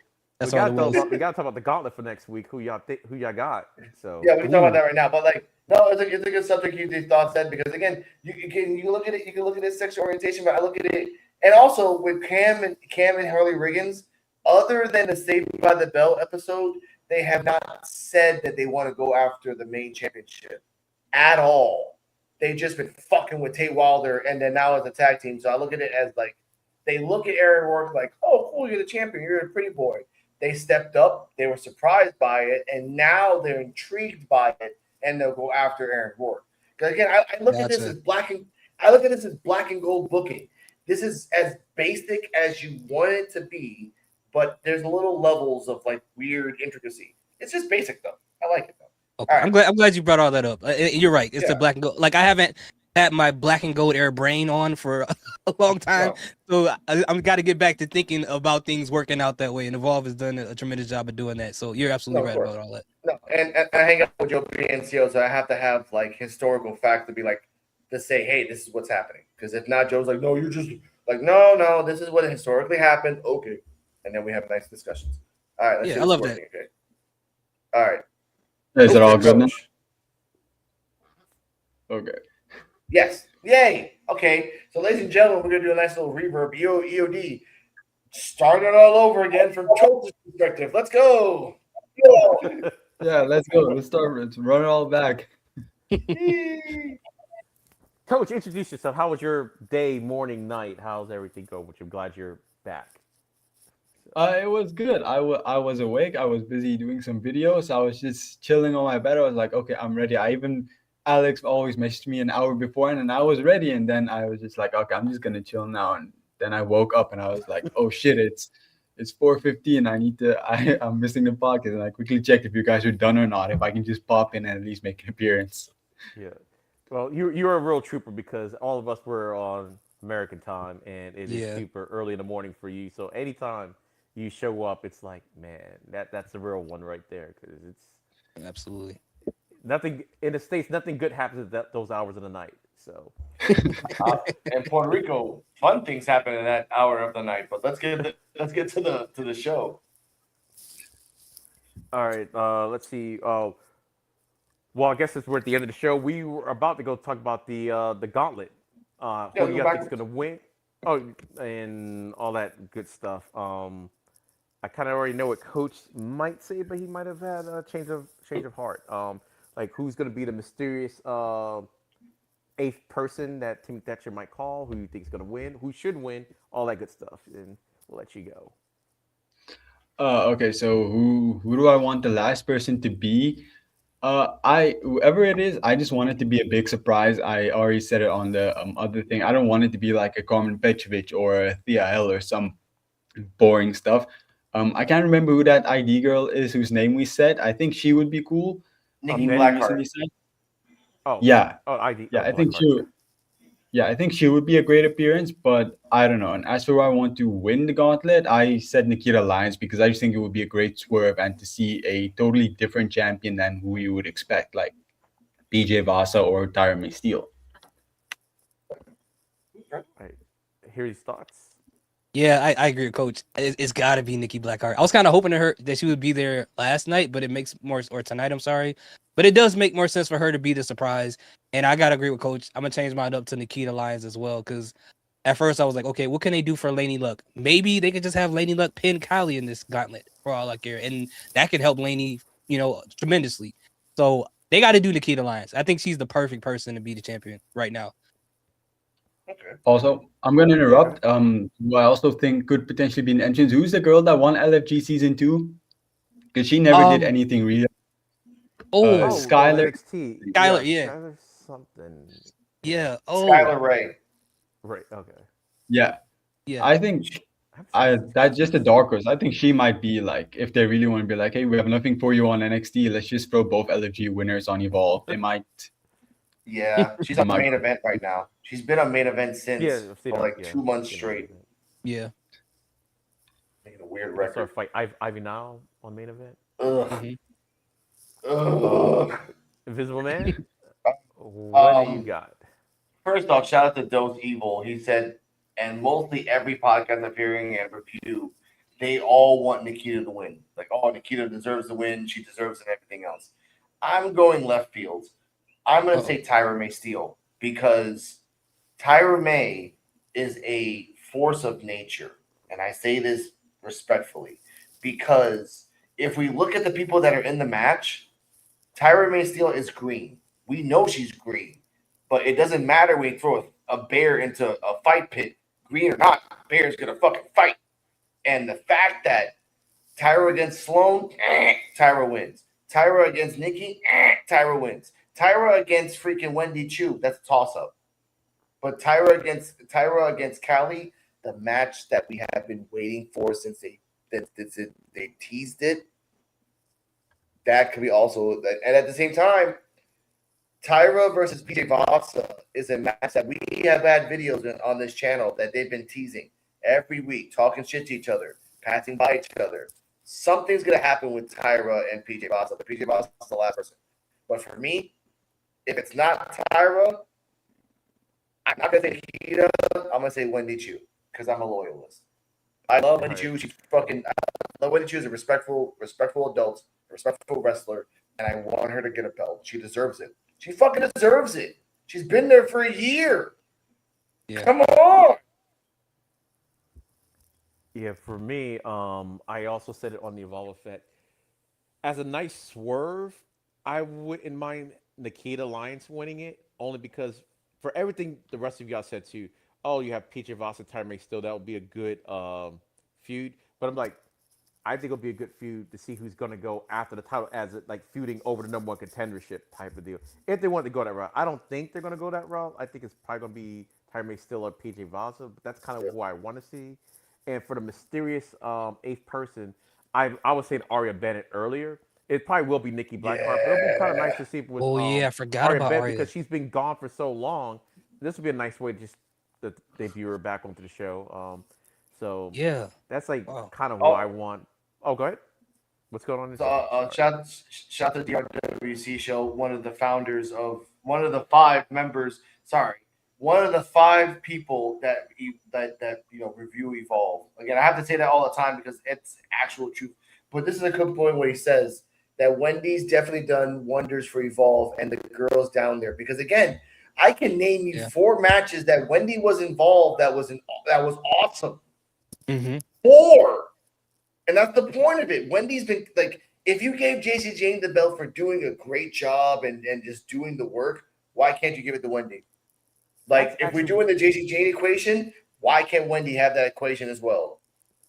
That's actually the reason why I was thinking Nikita could get the belt because people were super surprised when JC Jane won the title. Wendy does deserve it, but it's like if Wendy doesn't get the belt now, it's like I guess she's just gonna be because I don't know if she's a player coach or not for real. Because the way she comes across, she feels like she's a player coach. Like she's that veteran there in the ring and to show all the people how it's done in the WWE. So maybe she's almost like a utility instead of a champion. But they really do need to give her the championship at some They need to give her point. something. She's done a lot do. and everything, and most of her matches have been like the best matches on the show from like the beginning. So if they really want to do it, but I don't know if they will. If they go that route, would this make sense for them to have Tyra May still come out earlier? So then Wendy Chu could be second to last to make sense for her to beat Tyra May and then have that one-on-one because with she's PJ so Vaza? tired. Yeah, because she's so it would make sense, right? Yeah. But here's a good question for everybody, and shout out to the DRWC show. Of course, you're welcome because check out, you were the one that inspired us. We were doing the Evolve show anyway, but we were all crazy. We found you guys. Then I found Coach FCHW. Then I found Not Lost in Japan. There's only 5 of us. That's it. And I have this feeling that this is gonna turn into the Black and Go, and this is gonna blow the fuck up. And when people are trying to look for episode 2, episode 30, episode 45, we as a collective, ladies and gentlemen, are the crew. So are the DRWC show. And so is the Evolve Effect with me and EOD, that means 2 out of the 5 people, we are one of those 2, technically. But we have a comment here, real quick. I feel like Wendy is above the Evolve belt at this point. She's that player coach, helping the girls step up their game. Like Lindsay. Like I'm never gonna expect Lindsay to win the belt in Evolve. Hell no, unless it's a transitional champion. The thing about Wendy is she's relatively young. Like, she can be a player coach, but she still has a hell of a career in front of her. I don't feel like she's at that age where you're like, okay, she's not like top tier yet, so we can like, if you know what I mean. She could still go for a long while as just a pure wrestler instead of being a player coach. Yeah, I think the Triple A. She's been exclusively on Evolve. That's the thing. Like sometimes these other people are on other shows, but Wendy hasn't even been back on NXT. So that's why it's like it feels like that's why I feel like maybe she's a player coach. That like I don't know that for sure, but that's what it kind of feels like. And if push comes to shove, they need a champion real quick from an injury. It's like, oh, maybe they'll give it to Wendy Chu like that. But yeah, she should have been champion. But she's only 34 too, so. And that's what I was gonna say. She's in her 30s. Yeah, she's young. Yeah, she's got another 10, and the way they do it now, maybe 15 more years that she can probably go close to 50. So I feel like they just. Oh yeah, no, go on. I feel like they just wouldn't know what to do with her up on NXT because it almost feels like they also don't know what direction to go with her on Evolve. Obviously, they do. They book her well, but it's not like they ever consider her ever being a champion.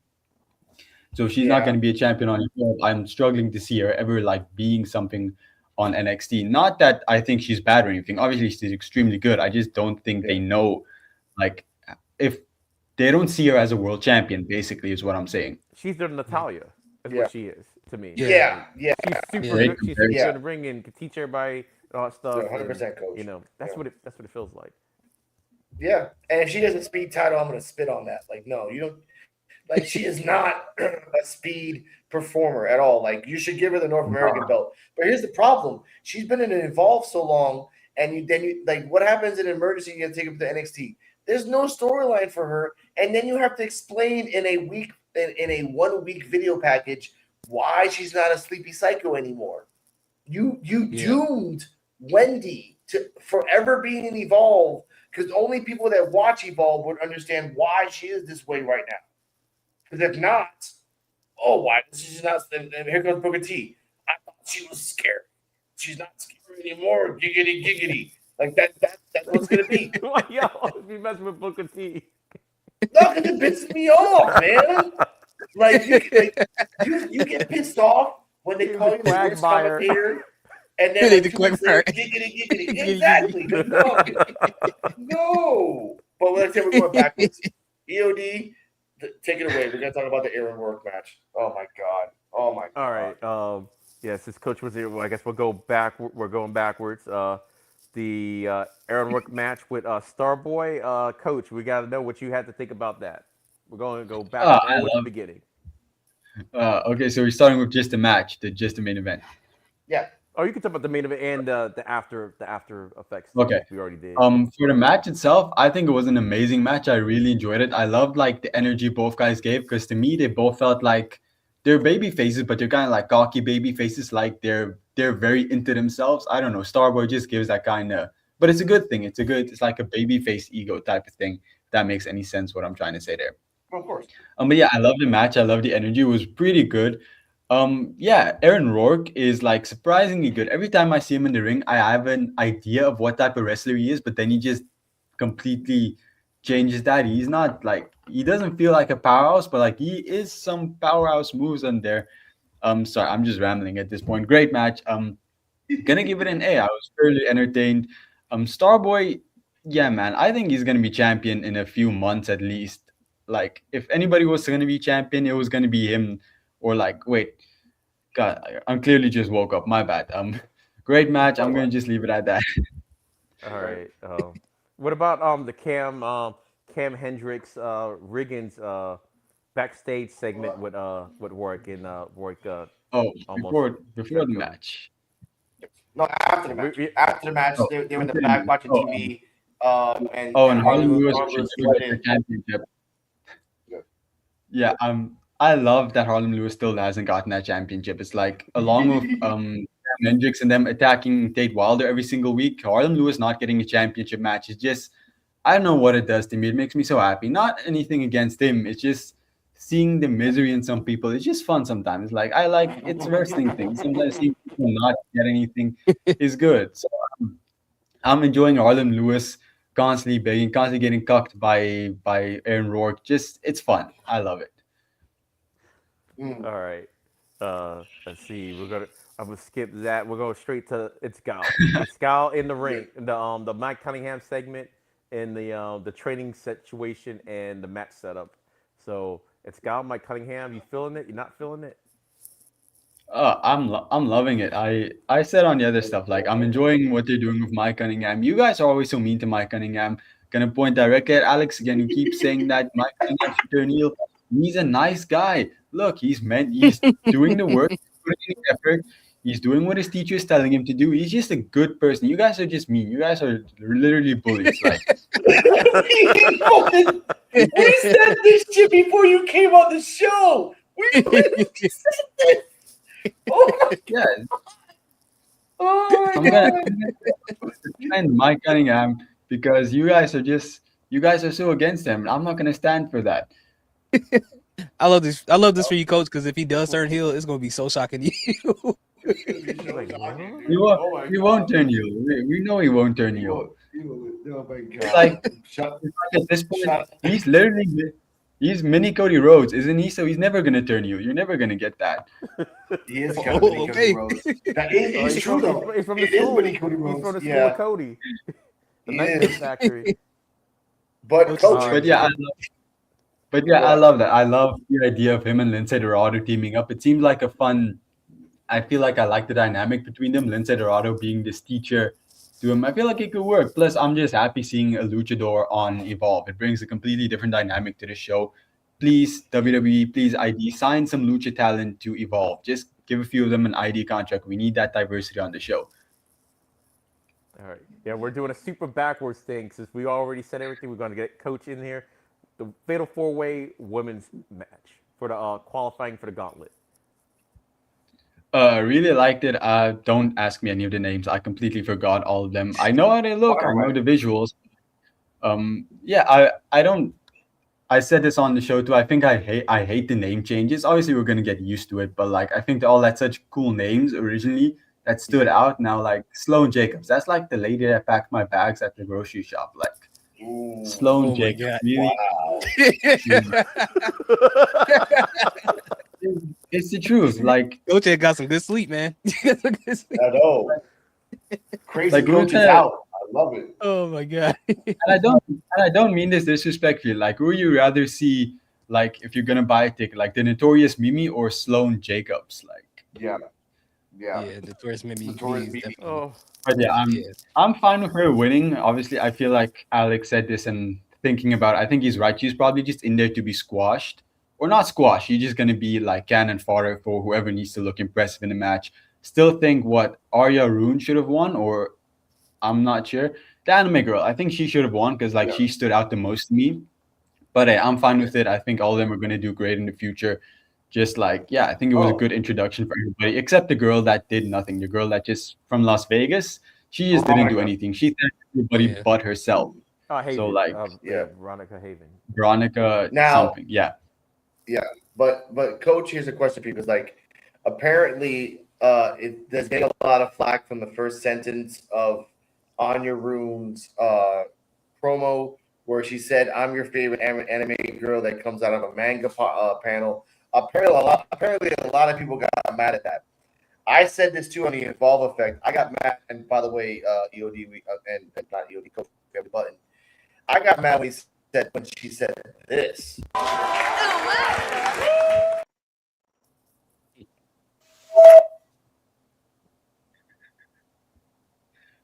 No, yeah. I don't personally watch. Well, I watch anime, but I'm not personally in that community. But I have a lot of friends who are, and I can say that a lot of people who watch it are very sensitive. So I'm not surprised that there was like people upset over it because anime people get upset over the tiniest things.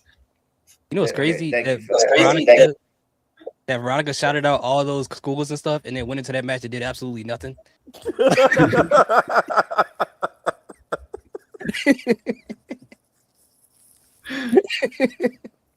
They're looking like, why'd you put my name in this? We didn't teach you that. Like, What did you say fuck me for?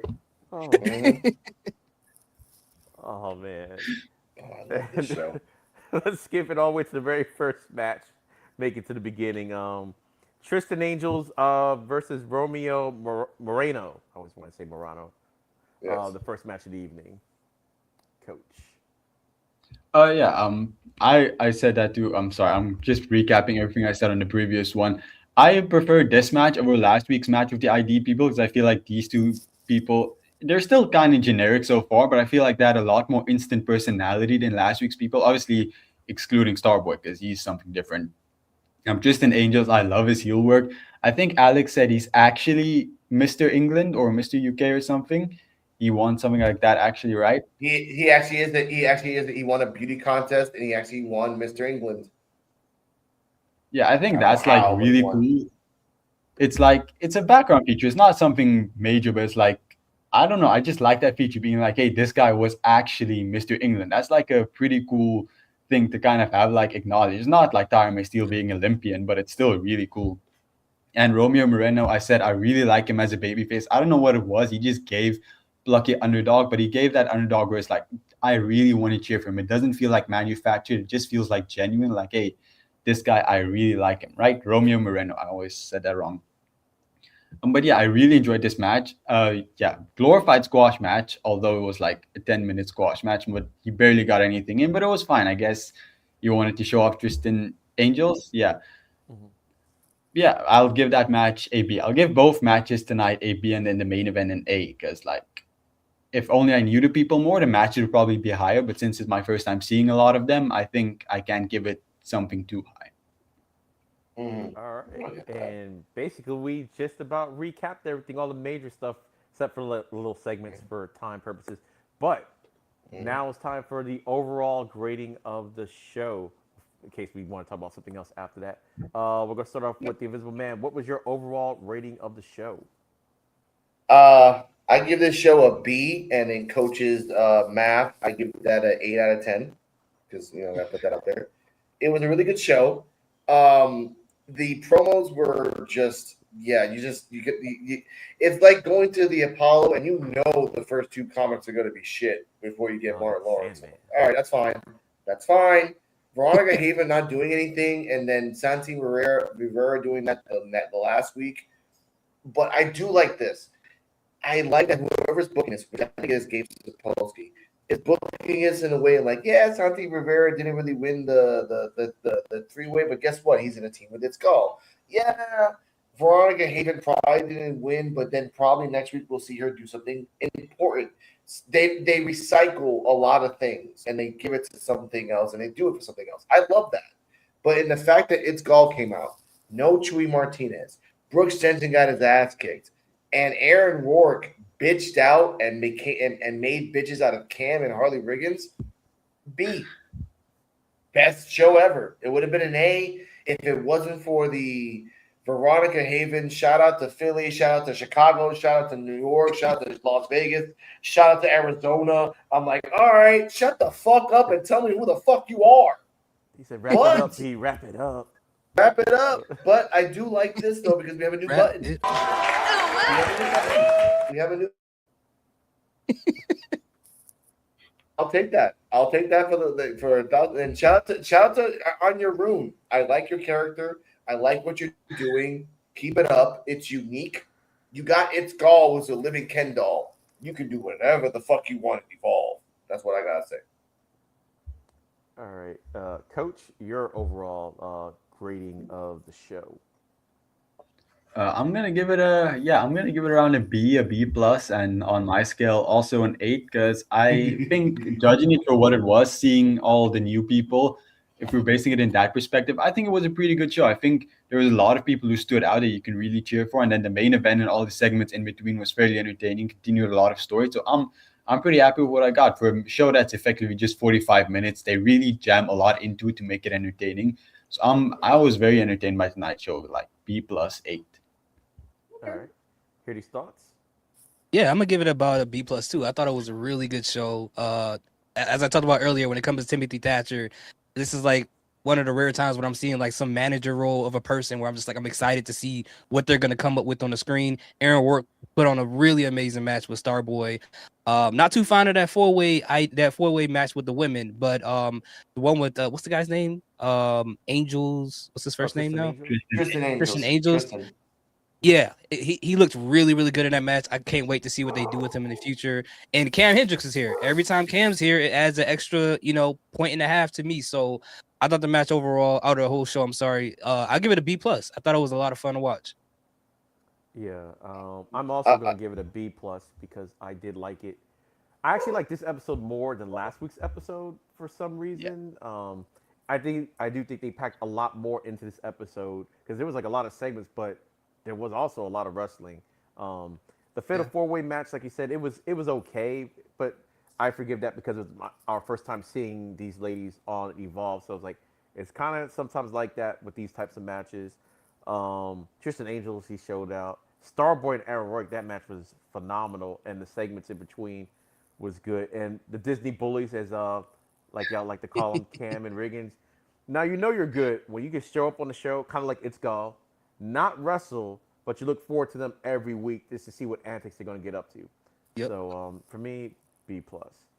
So I don't know if there's anything else y'all want to talk about tonight.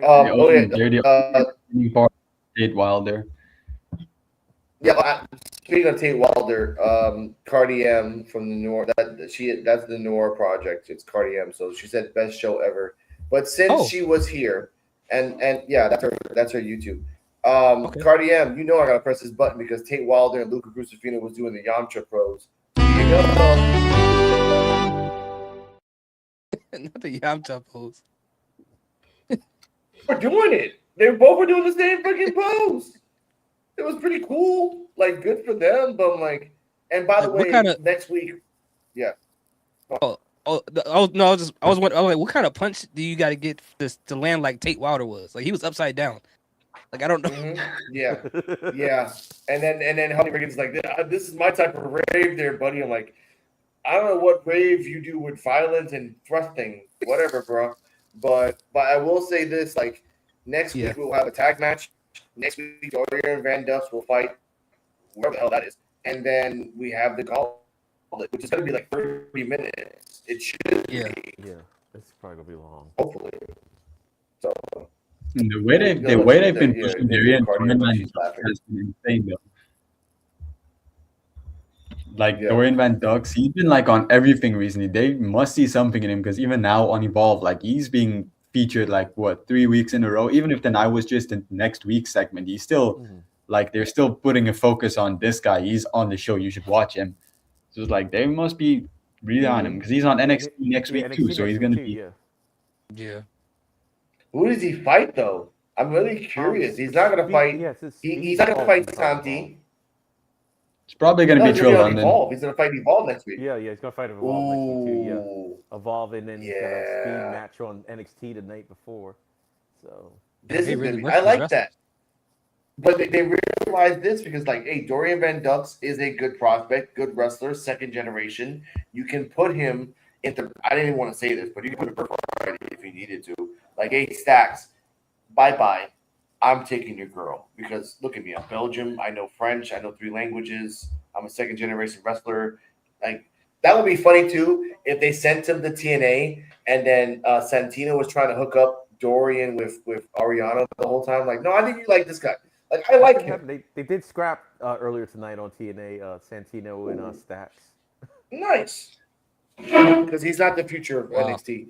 He's not going to save NXT, ladies and gentlemen. Birthright is not going to save NXT. I'm sorry. The Evolve wrestlers in Evolve will save NXT. What a surprise. EOD, take us away. All right, guys, that's going to be the end of it. So we're going to give out social. You can find us individually. We're going to go this way first. Hear these thoughts. Let them know where to find you at. Right here, you can find me on Instagram, TikTok, YouTube, same name across all 3 platforms. All right, Coach, where can they find you at? You can find me pretty much everywhere as either Coach FCHW or Brian FCHW. Please go subscribe to my YouTube channel. I'm like 6 away from 1K, so that would be pretty cool to just reach that. And then tune in to all of us if you want to see weekly wrestling content reviews. I think all of us have a unique take on it, and it's very entertaining to watch. All right, and Visible Man, where can they find you at? You can find us on PWF Wrestling on YouTube. That's PWF Wrestling.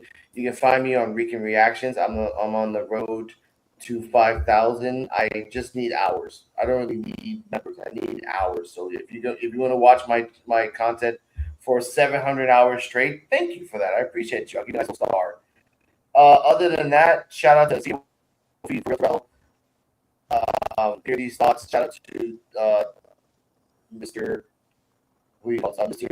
Those evil white chocolate wrestling defenders, the family, Black Couch booking, and everybody. Because wrestling should be about having fun, laughing, and loving. And also, try not to get caught with sexual harassment and try not to be a bigoted, chauvinistic pig like Mr. Jackson Drake. I love you, Jackson Drake, but she's Blake Monroe's not Zeta Steel. Hashtag she's not Zeta Steel. I'm sorry. Put that out there, ladies and gentlemen. Share it. Put that out there. Monroe's not Zeta. That's a better hashtag. Monroe's not Zeta. And they're healthy and replace. Yeah. Gonna replace Bryce Donovan with Josh Briggs or something. Oh my God. Oh yeah, they yeah. Go on. Oh, go ahead. Go ahead. No, you can go. I think I think we're done. Yeah, I would replace Bryce Donovan with Santi Rivera. Like, you couldn't get the tall guy. And Yane Henderson, where are you, sir? You're employed. What are you doing? Anyway, that's what I gotta say. All right, and y'all guys can find me at Linktree /Endadays33. Endadays33. Yeah, I can't get the 33 right. And I also do Evolve live watch parties at 8 p.m. ish on Wednesdays because I might be a couple minutes late, but it's on demand. So am I really late? Not really. And hopefully I should be partner pushing by the end of the month. That's when I can apply. So I got my hours in. So I just hope I don't got any reused content. So that's what I've been working on the last 90 days or so to make sure. So that's why you guys see my shorts look a lot different than what they looked like last year. So anyway, cool. I guess you all hope you all have a good day, good night, and a pleasant tomorrow. Make sure you stay kind to one another. Make sure you wash your hands. But like I always say, you should be doing all those things anyway. Don't forget to follow everybody and tell a friend to tell a friend. So please do. Ladies and gentlemen, Coach FCHW, subscribe on the road to 1,000. Don't be bitches.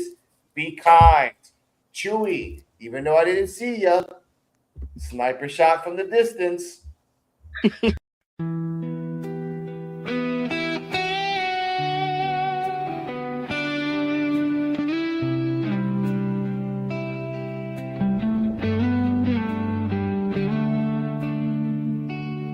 About a guy called Chewy Martinez, who now changes his clothes regularly, but still above all else